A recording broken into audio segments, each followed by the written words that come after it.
शाळा महाविद्यालयांच्या सुरुवातीचे दिवस आहेत. प्रवेश प्रक्रिया जी आहे ती सुरुवात झालेली आहे आणि त्यामुळं पालकांची गर्दी जी आहे ती बाजारपेठेमध्ये लातूरच्या आपल्याला पाहायला मिळते आहे. पुस्तकांची खरेदी असेल किंवा शालेय साहित्याची खरेदी असेल यासाठी पालक जे आहेत ते गर्दी करताना पाहायला मिळत आहेत. मात्र आपण जर पाहिलं तर गेल्या वर्षीच्या तुलनेमध्ये सर्वच पुस्तकांचे जे अभ्यासक्रमाची पुस्तकं आहेत त्या पुस्तकांच्या किमती ज्या आहेत ते 10 ते 15% वाढलेल्या आहेत. त्यामुळे एक प्रकारे भुर्दंड जो आहे तो पालकांना यावर्षी सोसावं लागणार आहे. पुस्तकांच्या दुकानांमध्ये आपण पाहू शकतो पालकांची गर्दी आहे.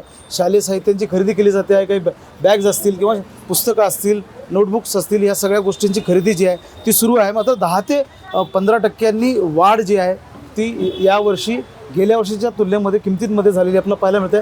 आपल्यासोबत दुकानदार आहेत, त्यांच्याकडनं जाणून घेणार आहोत. मला सगळ्या गेल्या वर्षीच्या तुलनेमध्ये किती भाव जे आहेत ते वाढलेले आहेत? 10 ते 15% अंदाजे वाढ झालेली आहे भावामध्ये. ते शॉर्टेज पण आहे पेपरमध्ये, त्यामुळे डिमांड आहे पण माल भेटणार गेले, त्यामुळे पण रेट वाढलेत. आणि ऑइलच्या किमतीमुळे, तेलाच्या वाढीमुळे पण झालेलं आहे. म्हणजे कागदाच्या किमती वाढल्यामुळे डिमांड आहे पण माल भेटणं गेले असं झालं आहे. त्यामुळे आणि ते किंमत पण, ट्रान्सपोर्टेशन पण वाढलं आहे डिझेलचं वगैरे, त्यामुळे रेट वाढलेलं आहे 10 ते 15%. म्हणजे पुस्तकं मिळत नाहीत म्हणून किमती वाढल्यात की नाही, दोन्ही पण झालेत. पेपरचं शॉर्टेज मेन आहे त्यामुळे, आणि ते डिझेल पेट्रोलचे भाव वाढल्यामुळे ट्रान्सपोर्टेशनमध्ये वाढलेलं आहे रेट, त्यामुळे वाढलेलं. किंमत वाढल्यामुळे काही पालक जे आहेत किंवा खरीददार आहेत थोडं नाराजी व्यक्त करतात. थोडंफार तर राहीलच आता वाढ झाल्यावर.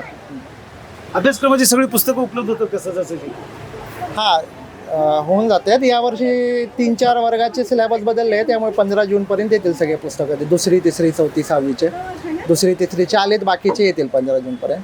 म्हणजे सिलेबसची जी पुस्तकं आहेत त्याची शॉर्टेज देखील आहे आणि किमती देखील वाढलेल्या आपल्याला पाहायला मिळतात. एकूणच जर लक्षात घेतलं तर युद्ध परिस्थितीचा परिणाम जो आहे तो देखील पुस्तकांच्या प्रकाशनावर सुद्धा झालेला आपल्याला पाहायला मिळतो. कारण कागदाच्या किमती वाढलेल्या आहेत आणि त्यामुळे साहजिकच पुस्तकांच्या किमती ज्या आहेत 10 ते 15% वाढलेल्या आपल्याला पाहायला मिळतात. सगळीच पुस्तकं अवेलेबल आहेत अशी स्थिती बाजारामध्ये नाही आहे. महेंद्र जोंधळे, TVN मराठी, लातूर.